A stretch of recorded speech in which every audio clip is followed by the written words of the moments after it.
যে এসছে এর অনেক অনেক কাজ আছে, ওর এখন সন্ন্যাসী হওয়ার সময় নয়।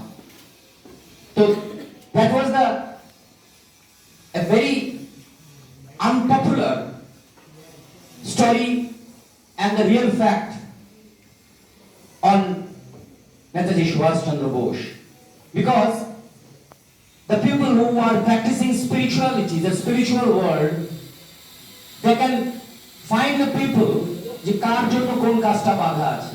তো নেতাজির জন্য কোন কাজটা বাধা ছিল, কোন কাজটা রাখা ছিল, সেটা যেন সেই সময় ব্রহ্মানন্দ মহারাজ বুঝতে পেরেছিলেন।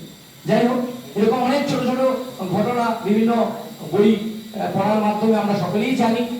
তবে আমাদের আরো বেশি করে অনুশীলন, ভাবনা চিন্তার দরকার। আমরা যেন আরো বেশি বেশি করে বই পড়ি। আজকে সকালেও সেই কথাটা বলেছি, আমাদের সবার জন্য অভ্যেসটা চলে যাচ্ছে বই পড়া, হাতে লেখা।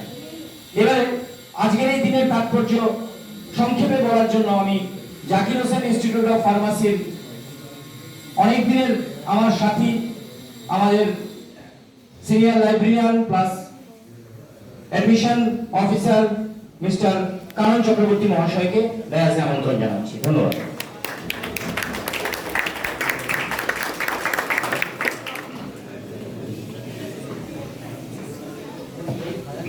হ্যালো,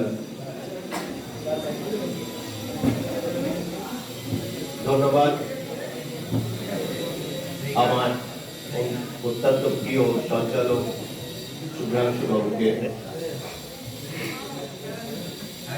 অসংখ্য ধন্যবাদ জানাচ্ছি আজকের এই অনুষ্ঠানে যে সমস্ত অতিথি মঞ্চে বসে রয়েছেন।